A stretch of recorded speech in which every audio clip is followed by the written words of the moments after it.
Good morning. We are starting up today with the Srimad Devi Bhagavatam, Book 6, Chapter 10.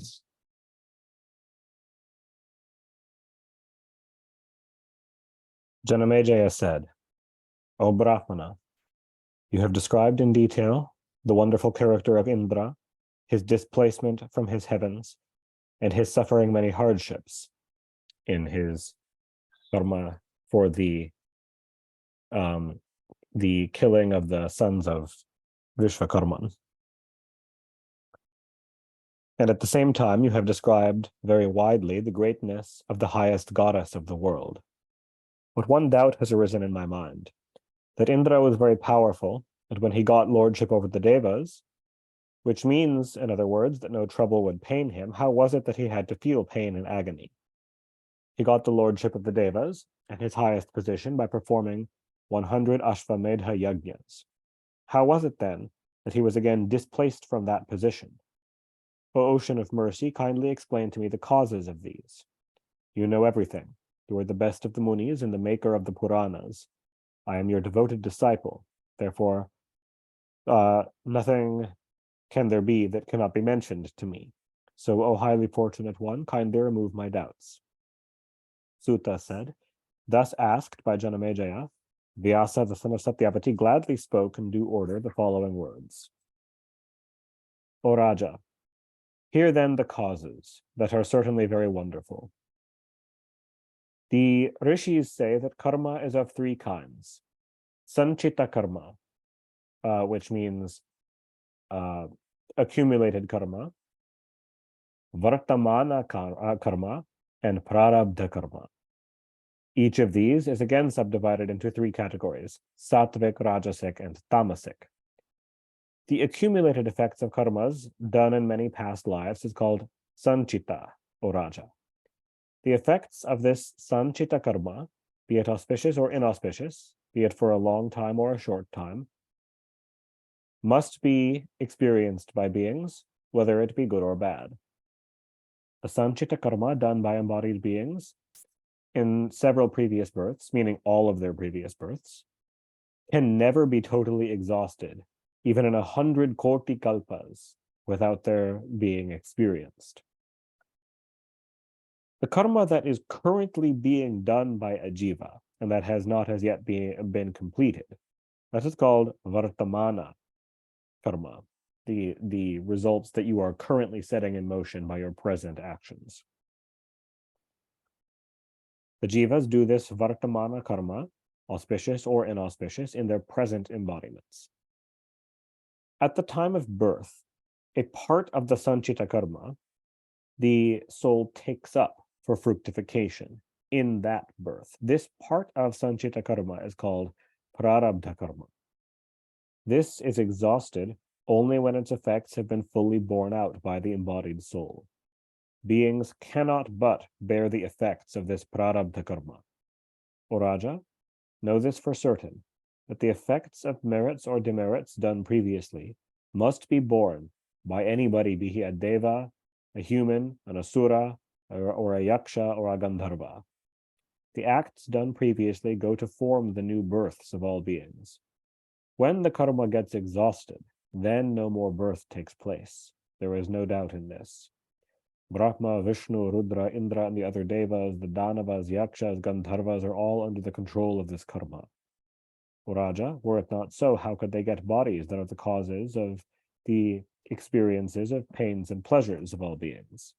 Therefore, O Raja, out of the sanchita karmas done in many previous births, some karmas become ripe in due time and they manifest themselves. Those manifested sanchita karmas are called prarabdha karmas, those that are currently being experienced by an individual in their present birth. Impelled by this prarabdha karma, the devas and human beings all do meritorious acts as well as sinful acts. Thus Indra, out of his past meritorious acts, attained his Indraship, and out of his past sinful acts, such as committing the sin of Brahmahatya, he was dislodged from his Indraship. What doubt can exist here? O Raja, So Nara and Narayana, the sons of Dharma, had to take birth out of their previous karmas. Again, Arjuna and Krishna were born out of their karmic effects as part incarnations of this Nara and Narayana. The Munis describe this karma as the basis of the Puranas. Know that he is born of a Deva who is very wealthy and prosperous. He who is not born of the part of the Muni never writes any spiritual treatise on jnana. He who is not born of Rudra never worships Rudra. Who is not born of a Deva never distributes rice in charity. He who is not born of Sri Vishnu never becomes the Raja and Lord of the earth. O Raja, the embodied souls derive their bodies certainly from Indra, Agni, Yama, Vishnu, and Kubera. In other words, that the Devas are not just born in a body somewhere in Svarga. They are principles that permeate the world. That there is that within wealth and prosperity, within the very status of possessing wealth and prosperity, there is a Deva quality that there is a Deva quality inherent in the distribution of rice in charity. There is a quality of Sri Vishnu in the very property of kingship or lordship. So on. Indra also presides over lordship. Agni presides over energy. Yama presides over anger. Vishnu presides over strength. He who is powerful, fortunate, enjoying many enjoyments, learned, charitable, is said to be born of a Devamsha, or there is a streak or ray of Deva quality in such a state of affairs, and in a being currently embodied in such a role. O Lord of the earth, similarly the Pandavas and Vasudeva, who was as glorious as Narayana, were born of Devamshas. O Raja, know this is quite certain that the bodies of the jivas are the receptacles of pains and pleasures, and the jivas experience alternately pleasure and pain. No jiva is independent. A jiva is always under the great fate. A jiva experiences birth, death, pleasure, and pain not out of self-will, but compelled and guided, as it were, by the unseen fate. O Raja,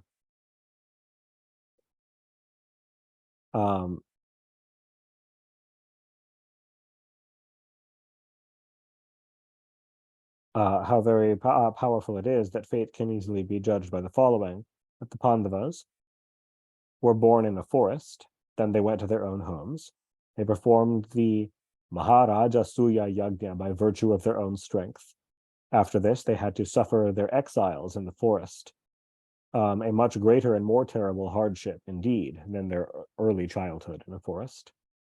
Next, Arjuna performed a very hard asceticism. When the Devas, not self-controlled, became pleased and granted him an auspicious boon. Still, he could not extricate himself from the hands of terrible hardship. Nowhere could be found the fruits of the merits acquired in the past when he was afterwards remaining in exile in his human body in the forest. The severe tapasya that he did in Badrikashrama in his past incarnation as Nara, the son of Dharma, did not bear any fruit in his Arjuna birth. Mysterious and inexplicable are the ways and means of karma with which the bodies of several beings are concerned. How could men get an idea of it when the Devas themselves are at a loss to solve it? Bhagavan Vasudeva had to take his birth in a prison, a very critical and dangerous place. He was then carried by Vasudeva to the milkman Nanda's abode at Gokula. He remained there 11 years and thence came back to Mathura, where he killed by force Kamsa, the son of Ugrasena. Then he released his sorrowful father and mother from the bonds of prison and made Ugrasena the Raja of Mathura. Afterwards he went to Dvaraka city, out of the fear of Kalayavana, the Raja of the Mlechas. Thus Sri Janardana Krishna performed many great and heroic deeds, being impelled by fate. Then he left his mortal coil at Prabhasa, a place of pilgrimage, along with his relatives and acquaintances, and then ascended to his Vaikunta abode. All the Yadavas, sons, grandsons, friends, brothers, sisters, and ladies of the houses all died under the curse of a Brahmin. O Raja, I have thus described to you the inexplicable ways of karma. What more shall I say than the fact that Vasudeva was killed by the arrow of a hunter? Here ends the 10th chapter of the 6th book on the phases of karma and the Mahapuranam Srimad Devi Bhagavatam of 18,000 verses by Maharshi Veda Vyasa. Chapter 11. Janamejaya said, O Raja of the Brahmanas, you said that Rama and Krishna took their incarnations to relieve the burden of the earth. One great doubt arises in my mind on this point. At the end of the Dvapara Yuga, the earth, burdened and oppressed greatly, assumed in anguish the form of a cow and took refuge under Brahma. Brahma then went with Bhumi to Vishnu, the husband of Lakshmi, and thus prayed, O Vibhu, let you, with all the other gods, incarnate soon on earth at the house of Vasudeva to relieve the earth of her load, as well as to protect the righteous. When Brahma thus prayed, the Bhagavan Vishnu incarnated as the son of Devaki, along with Balarama, to lessen the burden of the earth, and in fact, he relieved, to a certain extent, the earth by killing many vicious persons and many wicked and adharmic rajas. But along with that, Bhishma, Drona, Virata, Drupada, Soma Datta, and Karna, the son of Surya, were killed. But see that those who plundered afterwards his riches and stole away the wives of Hari, those crores of Abhiras, Shakas, Mlechas, and Nishadas, and other vicious people remained alive. And how could it then be said that the earth was relieved when Krishna did not kill those people? O fortunate one, when I see all the people in this Kali Yuga addicted to sinful acts, this great doubt is not going out of my mind. Vyasa said, O Raja, as the Yuga changes, so the people change in course of time. Nothing can alter its course, for this is caused by the Yuga Dharma. Therefore, if all the subjects that are considered wicked and vicious according to the law, if Krishna were to have killed all the subjects considered wicked and vicious according to the law of the Yuga Dharma, then this whole creation would be destroyed. He would have had to wipe out the human species entirely. Hence, Krishna killed only those Danavas and vicious Kshatriyas that were really the burden of the earth. O Raja, those persons that are devoted to Dharma take their births in the Satya Yuga, have the fortune to be born in the Satya Yuga. Those that are fond of Dharma and Artha become manifest in the Treta Yuga. Those that like Dharma, Artha, and Kama are born in the Dvapara Yuga, and those that dote on wealth and lust, these are the types of people mostly seen in the Kali Yuga.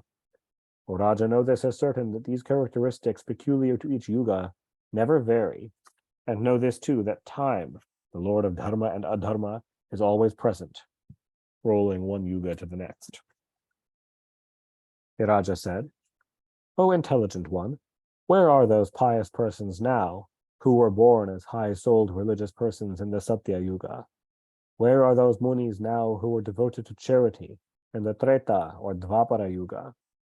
And again, where will go these shameless and merciless persons that are being seen now in this Kali Yuga, these vicious creatures that revile their own gurus? O highly intelligent one, I am very eager to know how these dharmic matters are brought to a decision and settlement. Kindly describe to me in detail these secret truths. Vyasa said, O Raja, persons born in the Satya Yuga that perform acts of merit go to the Devaloka. O Raja, the Brahmins, Kshatriyas, Vaishyas, and Shudras, if they remain in their own spheres and if they be devoted to dharmic acts, go to their respective spheres earned by their meritorious deeds.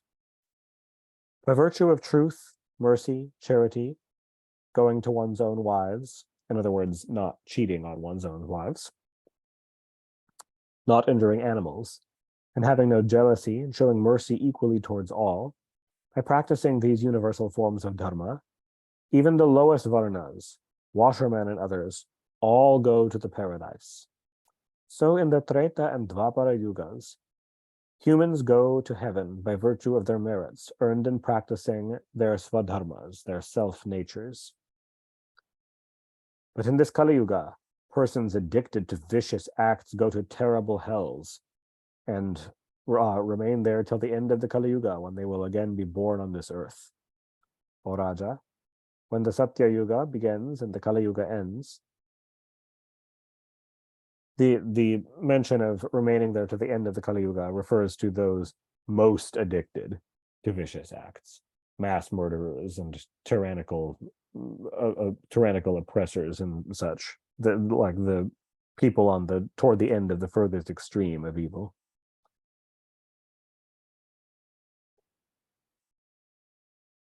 When the Satya Yuga begins and the Kali Yuga ends, at this junction time, the virtuous high-souled persons descend from heaven and are born on this earth. And when the Kali begins and the Dvapara ends, the vicious souls come on the earth again, up from their hells. O Raja, know this as the course of time. It never becomes otherwise. See then that the Kali Yuga tends to do vicious things, and the people therefore become vicious. At times, the birth of beings takes place otherwise than the laws of the Yugas, out of the strange combinations of fate, i.e., some good persons are seen in the Kali Yuga, and some vicious persons are seen even in Satya Yuga.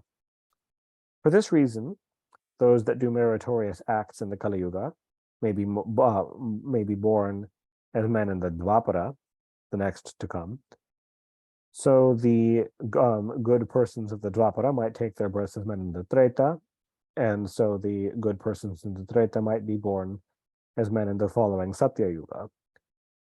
Again, those who are vicious in the Satya Yuga may be reborn as persons in the following Kali Yuga. The Jivas suffer miseries on account of their own bad karmas. They again suffer more miseries by doing over and over again those bad karmas by virtue of the Yuga Dharma. Janamejaya said, O Bhagavan, describe particularly the details of the Yuga Dharma. I am now very desirous to hear which Dharma is for which Yuga. Vyasa said, O Raja, I will now show to you by example the influence of the Dharma peculiar to each Yuga. Hear it attentively. O Raja, the hearts even of saints are quite disturbed by the Yuga Dharma. Disturbed as in influenced by it. Drawn by it. See, your father was a religious and high-souled monarch. Still, the wicked Kali defiled his mind and prompted him to do an act very insulting to a Brahmana. Otherwise, why would he, being a renowned prince among the Kshatriyas and an ascendant of Yayati, thus go and encircle a snake round the neck of an ascetic Brahmin? Therefore, O Raja, all actions are being influenced by the Yuga Dharma. The Pandits also recognize this. If you try your best to perform any dharmic act, even then the Yuga Dharma would prevail. Yet you would be able to perform to a certain extent a part of your intention. O Raja, in the Satya Yuga, the Brahmins were versed in the Vedas, always devoted to worship the highest force, the Adi Shakti, with an ardent desire to see the Devi. They were devoted to Gayatri with Pranava. That means the Gayatri mantra, and with Pranava means with the Om syllable before it. Devoted to the meditation of Gayatri, always reciting silently Gayatri and the Maya Bija mantram, the chief mantram. In every village, the Brahmins were very eager to erect temples of the Devi Mahamaya Ambika, and were truthful, merciful, and pure, and devoted to their own respective works. The Kshatriyas, skilled in the science of the highest knowledge, were ever engaged in doing things ordained by the Vedas, and were always intent in well protecting their subjects. The Vaishyas did their cultivation and trade, and the Shudras always served the other three Varnas. Thus, in the Satya Yuga, all the Varnas were devoted to the worship of the Devi Ambika, the highest Adi Shakti. But in the Treta Yuga, the observance of the Dharma declined a little, and in the Dvapara it declined very much. O ornament of Indra, those who were Rakshasas before, they became the Brahmins of the Kali Yuga. They are the flowers of atheists, the deceivers of men, untruthful, without any Vedas, devoid of Vedic practices, arrogant, cunning, egoistic, and capable only to serve the Shudras. Some of them try to find fault with the Sanatana Dharma and are the promulgators of various other creeds, wicked, fallen from their dharma and given too much talking. O Raja, as Kali gets stronger, so the true dharma declines and ultimately dies. And in that proportion, the Kshatriyas, Vaishyas, and Shudras are also devoid of their dharma. When Kali will be in full swing, the Kshatriya, which it was not at the time of Janamejaya, the Kshatriyas, Vaishyas, and Shudras will all be untruthful, vicious. The Brahmins will act like Shudras and will accept others' gifts. In other words, they will be taking donations and pursuing donations. O Raja, women in the Kali Yuga will be very passionate, avaricious, and ignorant. They will be very powerful and insolent, willful, vicious, and untruthful, and will be a source of pain to society. They will think themselves vainly religious and learned, and will be always ready to impart false dharmic instructions, deceiving even their own husbands, and be exceedingly vicious and dishonest. O Raja, our minds are purified by the food that we take. When our minds are pure, the light of dharma shines clearly. The customs and practices of varna and ashrama dharmas get intermixed with each other, and so arises the fault of dharma sankara. When the dharma sankara creeps in, the pollutions of dharma, the varna sankara is seen. Thus, in the Kali Yuga, all the dharmas will gradually die out, and ultimately nothing will be heard about one's swadharma. The very concept will be lost. O Raja, in this yuga of Kali Yuga, even the religious, high-souled persons will be found to do adharmic acts. They will be hypocrites, not practicing what they preach. The nature of Kali is so. Nobody will be able to quit it. O Raja, thus in this age, men will naturally commit vicious deeds. With ordinary means, therefore, it shall become such that no one will be able to extricate themselves from the worst vicious habits. Janamejaya said, O Bhagavan, you know all and you are versed in all the Shastras. What will be the fate of so many persons in this Kali Yuga? If there be any path to navigate it safely, to save themselves from the worst of the corruption, kindly describe it to me. Vyasa said, O Raja, there is only one path and none other which can save a man from the sin of this Kali, and that is this. The Jivas must meditate on the lotus feet of the highest Devi for the purification of all their faults and sins. O Raja, there is so much strength in her sin-destroying name that the amount of sin in this world falls much less in proportion to that power. Where then is the cause of fear? Her name, uttered at random, even in an unconscious state, bestows so much unspeakable results that even Harihara and others have not the capability to know it. O Raja, the mere remembrance of the name of Sri Devi is an atonement for a multitude of sins. Then it behooves that every man afraid of the Kali Yuga, residing in a place of pilgrimage, ought to remember incessantly the name of the highest deity. Even if anybody cuts, pierces, and kills all the beings in this whole world, he won't be touched with the sins if he bows down with devotion before the deity. O Raja, I have narrated to you all the secret truths of all the Shastras. Consider all these fully, and always worship the lotus feet of the Devi.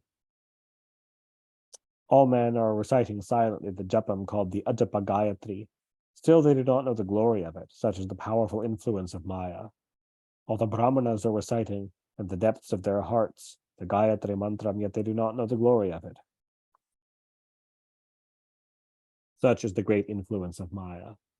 O Raja, I have described to you all that you asked me about the Yuga Dharmas. What more do you want to hear? And here ends the 11th chapter of the 6th book on the ascertainment of Dharma in the Mahapuranam Srimad Devi Bhagavatam of 18,000 verses by Maharshi Vedavyasa. Chapter 12. The Raja said, O best of Munis, tell me the names of the holy places of pilgrimage, on the surface of this earth, the holy kshetras and the holy rivers. What are the fruits acquired in bathing there and in making charitable gifts as well? Also, what are the rules as to how the journeys and acts there are to be conducted? Vyasa said, "Here, I shall describe to you various tirthas, or places of pilgrimage, as well as those that are highly extolled as the best places favorite to the Devi.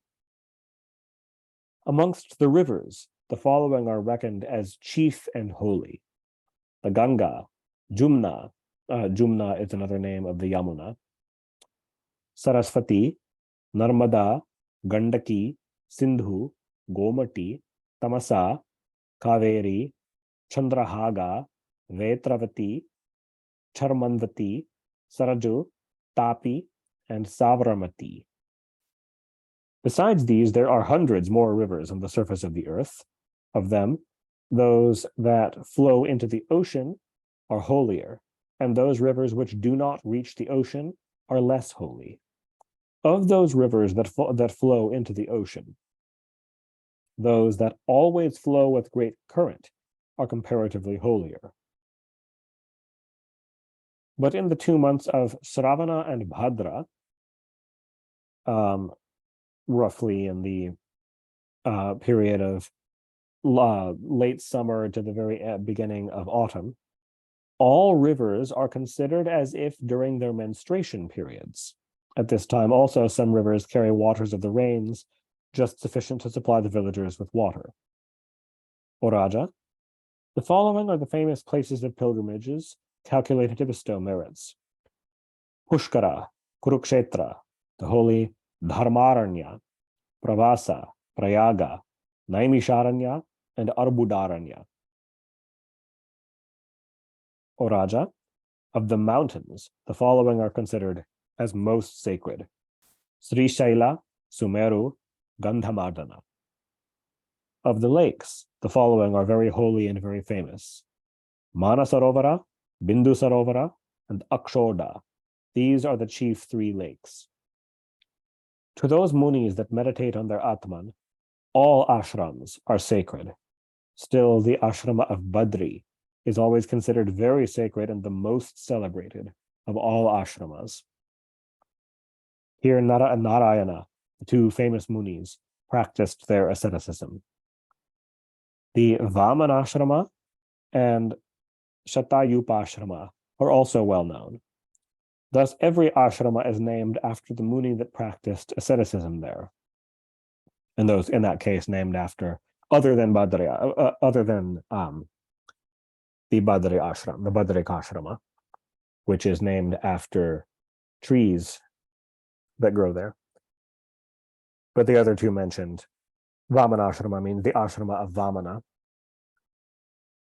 and Shatayupashrama, and so on, named after the muni that practiced asceticism there. Thus, innumerable holy places on the surface of the earth are mentioned by the munis as tending to sanctify the hearts of persons. At all these holy places, the Devi is worshipped in special rites consecrated to her. All the sins are destroyed by the mere sight of these places. The devotees of the Devi stay there at these places, with the rules obeyed. I will mention afterward some of these places in the course of my narrations. O best of Rajas, going to these holy places, charity, vow, yajnas, asceticism, and good acts all depend on one another. In other words, all of these different practices, pilgrimage to these holy places, charity, the observance of vows, performance of yajnas, performance of asceticism, and general good deeds, all are supportive of one another. The holy places of pilgrimages, asceticism, and observance of vows depend on the dravya shuddhi, or the purity of the articles used, on kriya shuddhi, the purity and one-pointedness of one's actions, and chitta shuddhi, purity of the mind and heart. Some may attain at times the dravya shuddhi and kriya shuddhi, but everyone finds it very difficult, and indeed, it is rare for someone to get chitta shuddhi, purity of mind and heart. O Raja, this mind always tries to seek shelter with various objects, and is therefore always restless, thinking about this or that. How then can the purity of mind be effected with ease when it is occupied with all sorts of thoughts on various objects? Cupidity, or meaning lust, anger, greed, pride, and egoism bring about all sorts of obstacles, even in the holy places of pilgrimages, in practicing tapasya and in observing vows. O Raja, non-injury of other beings, truthfulness, non-stealing, chastity and purity, controlling of senses, and observing one's svadharma. All these bring about the fruits of labor in visiting all tirthas. They bestow fruits that can be obtained by visiting all the tirthas. During one's pilgrimage, one forsakes one's nitya karma, one's normal daily activities, and one has to come in contact with various persons. Hence, one's journey often becomes fruitless. Rather, it can become a source of sin. The waters of the sacred places can only wash the outside dirts and the impurities of the physical bodies. They can never wash the impurities of the inner mind. Were it the fact that the waters of the tirthas could purify their minds, why was it then that even the munis residing on the banks of the Ganga and devoted to God ever indulged themselves with feelings of jealousy and enmity against each other? The humble munis like Vishishta and the rishis like Vishvamitra were always entangled in love and hatred, and they were ever impatient with anger. Therefore, it is evident that the internal purification, the purification of the heart, the bathing in the Jnana Ganga flowing within, no doubt removes more of the dirt than the physical Ganga and other places of pilgrimages. O Raja, no doubt this fact must be admitted on all hands, that one's impurity of mind is washed away if, by the strange combination of fate, one comes in intimate contact with a person possessed of the true divine knowledge. O Raja, the Vedas or Shastras, vows or austerities, yajnas or gifts, none can alone purify the heart. See, Vasishta, the son of Brahma, though versed in the Vedas and residing on the banks of the Ganga, was under the control of love, hatred, and other infirmities of the heart. Out of the enmity of Vishvamitra and Vasishta arose the great battle named Adibaka, astonishing even to the gods. In this, the ascetic Vishvamitra was cursed by Vasishta on account of some curse in connection with the Raja Harishchandra, and had to take his birth as a crane, or baka. The Rishi Vasishta was cursed also by Vishvamitra, and was born as a bird named Sharari. Thus the two powerful rishis were born as Adibaka and lived on the banks of the Manasarovara, and they fought for full 10,000 years, terribly out of anger, with their nails and beaks like two maddened lions. The Raja asked, O Muni, why were the two Maharshis, these two great ascetics devoted to Dharma, involved in enmity with each other? Both of them were intelligent. How was it that they, knowing the act of cursing to be a source of pain to men, cursed each other so painfully? Vyasa said, O Raja, in former times there was born in the solar dynasty a Raja, Harishchandra, the son of Trishanku. He was the best of the Rajas and reigned before Ramachandra. That Raja had no children, and therefore promised to Varuna, O Lord of water and ocean, if I get a son born to me, I will perform a yajna called Naramedha, where I will sacrifice my own son for your propitiation. Varuna was very pleased with the Raja when he made such a vow, and the exquisitely beautiful queen did come to hold the fetus in her womb. Seeing his wife pregnant, the Raja was very pleased and performed all the purificatory ceremonies pertaining to the fetus in the womb. O Raja, when the queen was delivered of a son endowed with all auspicious signs, the Raja Harishchandra was very glad and performed duly all the Jatakarma ceremonies and distributed his charity, big sums of gold and many cows giving good quantities of milk. That he donated these in charity. When the festivities on the birth of the child were celebrated in the palace on a grand scale, Varuna, the Lord of Waters, assuming the form of a Brahmin, came there. The Raja, too, honored him duly with a seat and worshipped him regularly and asked him about his purpose. When Varuna spoke to him, O Raja, I am Varuna, the Lord of Waters. You promised before that you would perform Naramedha Yajna, where you would sacrifice your son. Now do this and keep your words true. The Raja became very much distressed and pained at heart. He then checked his mental feelings of pain and spoke to the Deva Varuna with folded hands. O Lord, I will do the yajna, and I will do the sacrifice duly, and fulfill the promise that I made before you, and keep my words. But, O best of the Devas, my legal wife will be pure from her Sutika Shalchak after 1 month. Then I will perform the Naramedha sacrifice. Vyasa said, O Raja, hearing thus the words of the Raja Harishchandra, Varuna returned to his own abode. The Raja became relieved, but was somewhat anxious for fear of the impending destruction of his child. When 1 month was complete, the sweet-speaking Varuna, the holder of the noose,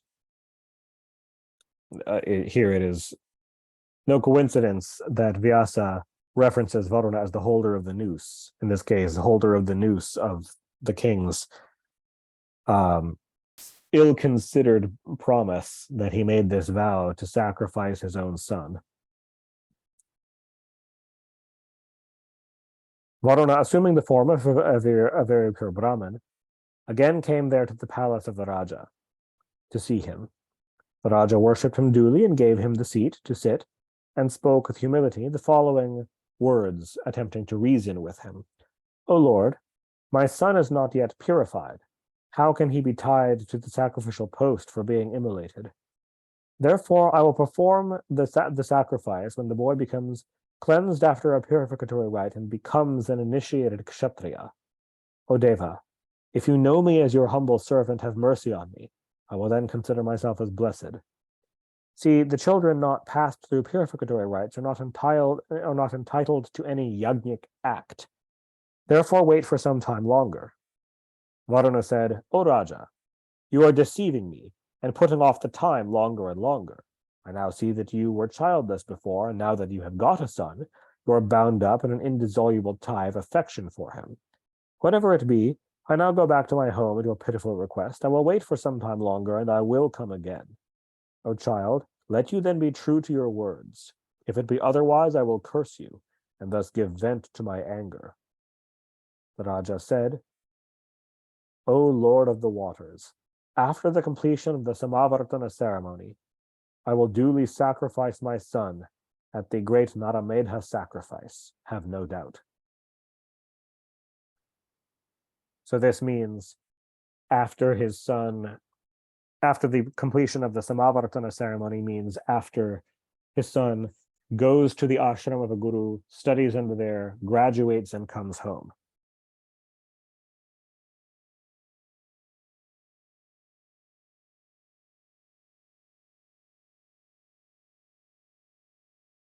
Vyasa said, Varuna was pleased at the Raja's words and quickly departed, saying, let it be so. The Raja also became comforted.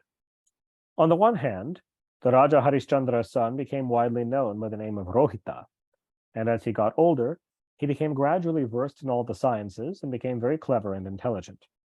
That boy then came to know by degrees the cause of the vowed sacrifice in full detail, and knowing that his death was quite certain, his early death, before even reaching, or just upon reaching adulthood, he became very afraid, and he quickly fled away from the house of his father and went and stayed in caves in the mountains with a fearful heart. Then when the proper time came, Varuna came up there to the royal palace, desirous to have the sacrifice, and spoke to the Raja thus, O Raja, now the prescribed time has come, therefore perform the sacrifice that you have resolved to celebrate. The Raja was very much pained to hear this, and spoke with a very sad appearance, O best of the Devas, what can I do now? My son has fled away out of fear of his life. I do not know his whereabouts.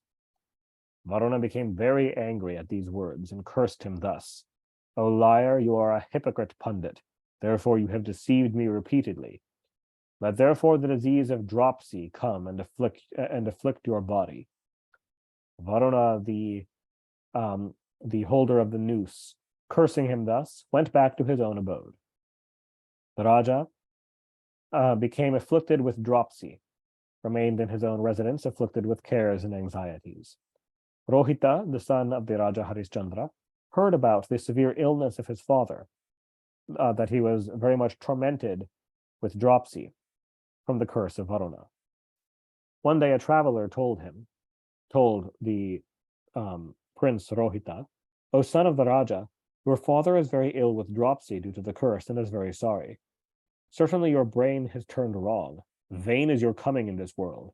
You have passed your life to no purpose, staying still in this mountain cave, abandoning your sorrowful father. Certainly you are a bad and disobedient son. What use is there in keeping up your body? What purpose will be served by your birth? When you have got this body, you have abandoned your father and are staying solitary in this cave. Know this is certain, that to sacrifice one's life is the duty of a good and obedient son. Therefore, what more shall I say now than this? That your father, the Raja Harishchandra, ailing from a severe illness, is very sorry for you and is always weeping. Vyasa said, O Raja, hearing from this passersby these words, the Prince Rohita wanted to go to his sorrowful father, attacked with disease, when Indra, assuming the form of a Brahmin, came up to him and began to speak to him when he was alone. Indra coming filled with mercy, and said, O son of a Raja, you are a fool. Are you not positively acquainted with the fact that your father is in trouble? Why then do you intend in vain to go there? And here ends the 12th chapter, leading up to the cause of the war between Adi and Baka, in the 6th book of the Mahapuranam of Srimad Devi Bhagavatam of 18,000 verses by Maharshi Veda Vyasa. Chapter 13, Indra went on to the prince, O prince, the Raja Harishchandra promised before to Varuna that he would celebrate for Varuna's propitiation the great Naramedha sacrifice, when he would offer his own son as a victim to be immolated in fire. O prince, you are very intelligent. Can't you grasp this idea that your father has become merciless due to his suffering in this illness? And if you no sooner shall you go to him, than he will make you the victim and tie you to the sacrificial post where you will be burned. The indomitable Indra, thus warning the son, he began to stay there in his cave, deluded by the Maya of the great Mahamaya. O Raja, thus whenever the prince heard of his father's severe illness, he wanted to go to his father, but Indra repeatedly used to go to him and prevent him from doing so by warning him that he would be burned alive. On the other hand, the Raja Harishchandra became very much afflicted with worsening dropsy, and seeing his family guru, the all-knowing well-wisher Vasishta, close by, asked him, O Bhagavan, what am I to do now? I am now very impatient with the agonies of this disease and am very weak. Besides, I am very much afraid of it. Kindly give me good advice and save me. Vasishta said, O Raja, there is a good remedy for the cure of your disease. It is stated in the Shastras that the sons are of 13 kinds, Aurasa, Kshatraja, Datrama, Kritrama, etc. Therefore, pay the reasonable price and buy one good Brahmin boy and perform your sacrifice with that boy, having adopted him as your son. O Raja, thus Varuna will be pleased and you will be cured of your disease. Vyasa said, O Raja, he to this point he has not taken such a course out of moral compunction, I think, moral compunction and conscience. But in the extremity of his disease, he is deciding to try to essentially convince a Brahmin to sell his son to him as a slave to be burned alive, to see if somebody will do it for the money. Hearing thus the words of Vasishta, the Raja Harishchandra addressed to his minister, O minister-in-chief, you are very sharp and intelligent. Therefore, try your best and seek in my kingdom a Brahmin boy. In case some poor Brahmin be willing out of love for money to give over his son, then give him any amount he wants and bring his son. O minister, by any means bring a Brahmin boy for this sacrifice. Do not be miserly or act lazily to perform this business. You should pray to any Brahmin thus, take this money and give your son. who will be sacrificed in a sacrificial ceremony as a victim. In other words, being honest about it, not being deceitful of what they're going to do to the boy. Thus ordered, the ministers sought for a Brahmin boy in towns after towns, villages after villages, houses after houses. Understandably, in town after town, no one was willing to sell their son to be burned alive. Finally, he came to know that somewhere in the kingdom there was a poor, distressed Brahmin named Ajigartha who had 3 sons. Then the minister gave to that Brahmin what he wanted and purchased his second of the 3 sons, a boy named Shunashepa, and brought him before the king. And he handed him over to the Raja, saying, "This Brahmin boy is fit to be the sacrificial victim." The Raja then gladly brought the best Brahmins versed in the Vedas for the performance of the sacrifice, and collected all the articles requisite for the purpose. When the sacrifice was commenced, the Mahamuni Vishvamitra, seeing Shunashepa tied to the post, prohibited the Raja to light the fire, and said, "O Raja, do not be so bold or so reckless as to sacrifice this boy. Let this boy be free. O long-lived one, I am asking this thing from you today, and if you obey it, it will certainly do good for you. O Raja, this boy, Shunashepa, is crying. His cries are paining my heart, and I feel pity for him. Hear my word and free this boy out of mercy." See, the pure-hearted Kshatriyas in ancient days used to sacrifice their own bodies and thus preserve others' bodies so that they might attain the heavens. And now you are going to kill this Brahmin boy by force so that you may preserve your own body. Judge how vicious is this act of yours. Be merciful to this boy. O Raja, everyone likes his own body to the same extent. You are feeling for yourself. You are feeling this yourself. Therefore, if you take my word, then quit your designs on this boy. Vyasa said, "O Raja, the Raja Harishchandra was ailing very much.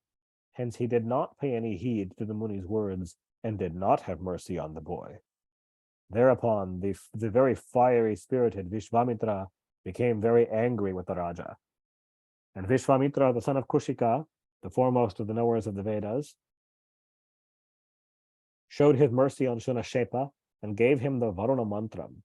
Shunashepa, very much afraid to lose his life, earnestly and repeatedly focused his mind upon Varuna and uttered that mantram that Vishvamitra had just taught him,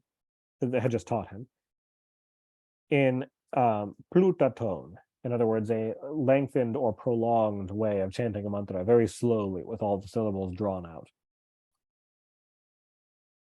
Varuna, who was in truth the ocean of mercy, knowing that the Brahmin boy was praising him with hymns, came to that spot and freed Shunashepa from his bondage, and freed the Raja also from his disease, and went back to his own abode. In other words, the entire time, Varuna did not actually want a human to be sacrificed to him.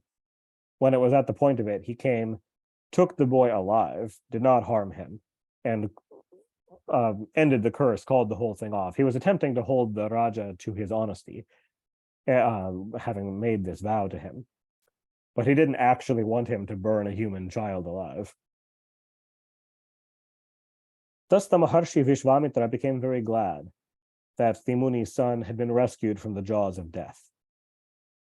The Raja Harishchandra did not observe the words of Vishvamitra when he told him that it was evil to burn a child alive. He had been going to do it. Hence, the son of God, he harbored within his heart anger towards the king that he had been going to do it. One day thereafter, while the Raja Harishchandra was riding in a forest, and there at midday on the banks of the river Kaushik, when he desired to kill a boar that he was hunting, Vishvamitra, in the garb of an old Brahmin, asked from him everything that he had, including his dominion, and thus cunningly took away everything from the Raja, who he indeed saw as an unworthy king, that he had been willing to burn a child alive. The Maharshi Vashishta, seeing his Yajamana Harishchandra suffering much, became wounded and felt pain in his mind. One day, when he met casually with Vishvamitra in a forest, he said, "O wicked Kshatriya, a disgrace to your family, you have in vain put on the garb of a Brahmin. Your dharma is like a crane. You are full of vanity, you boast for nothing. The best of Rajas, Harishchandra, is my client. He is faultless. Still, O fool, why are you giving him so much trouble? As you are religious as a crane is religious, so take your birth as a crane. Vishvamitra, thus cursed by Vashishta, cursed Vashishta in return and said, O Vashishta, as long as I will remain a crane, for that long you also shall remain as a sharali, or an adi bird. Vyasa said, O Raja, the two angry munis thus cursed each other and were born as a crane and a sharali. The crane Vishvamitra built its nest on the top of a tree on the Manasarovara lake and began to live there. Vashishta too assumed the form of an adi bird and built his nest on the top of a different tree and lived there. Thus the two rishis spent their days in full enmity towards each other. These two birds used to shriek so terribly loud that they became a nuisance to all. They fought every day with each other. They used to strike each other with their beaks and wings and nails, and thus they were covered all over their bodies with cuts and wounds and smeared with blood. They began to look like kimshuka trees, which bloom with red flowers. Thus the two rishis, in the shape of birds in their states of bondage due to each other's curses, passed many years there. Janamejaya said, O Brahmana, kindly tell me how Vashishta and Kaushika, these two rishis, became free from these curses. I'm very curious to hear this. Vyasa said, Brahma, the grandsire of his subjects, came there with all the devas, filled with mercy, on seeing those two rishis at war against each other. Brahma, the lotus-seated, made them desist from such a fight, consoled them, and freed both of them from each other's curses. Then the devas went back to their own abodes, and the illustrious lotus-seated Brahma went to the Satyaloka, seated on his Hansa. Maharshi Vashishta and Vishvamitra finally became friends, and were tied with bonds of affection at the advice of Brahma, and they went back to their own ashramas. O Raja, now see that the Maharshi Vashishta, the son of Mitra Varuna, fought for nothing with Vishvamitra. It was so painful to both parties. Who then amongst the human beings, the Danavas or the Devas, can conquer his ahankara, conquer his ego, and be always happy? Therefore, the chitta shuddhi, purity of the heart, that purity which imparts to a human the blessedness of God vision, is very difficult, even for the high-souled persons, to attain or to maintain. With the greatest caution and utmost effort, one has to practice for that. For those persons that are void of this chitta shuddhi, it is all vain to go to places of pilgrimage, to make charities, to practice tapasya, to be truthful. In fact, anything which is the means to attain dharma becomes useless if one does not have sincere purity of heart. O Raja, Shraddha is of three, or faith is of three kinds, Satviki, Rajasiki, and Tamasiki, to all persons in all their dharmic matters. Satvik Shraddha is the only one of the three that yields complete results, and it is very rare in this world. The Rajasic Shraddha, done according to due rules, yields half the merits of Satvik Shraddha. And the Tamasic Shraddha is fruitless and inglorious. The Tamasic Shraddha arises in those persons that are overwhelmed with lust, anger, greed, etc. Therefore, O Raja, keep to the company of the good, and hear the Shastras, Vedanta, etc., and free your heart of worldly desires, and then concentrate it to the worship of the Devi, and live in a sacred place of pilgrimage. Men afraid and troubled with the defects of the Kali Yuga should always take the name of the Devi, sing praises, and meditate on her lotus feet. Thus the jivas will not have any fear of Kali, and the fallen, vicious persons will easily be able to cross this ocean of the world and be free. There is no doubt in this. Here ends the 13th chapter of the 6th book, on the description of the battle between Adi and Baka after the discourse on Shunashepa, in Srimad Devi Bhagavatam, the Mahapuranam of 18,000 verses, by Maharshi Veda Vyasa.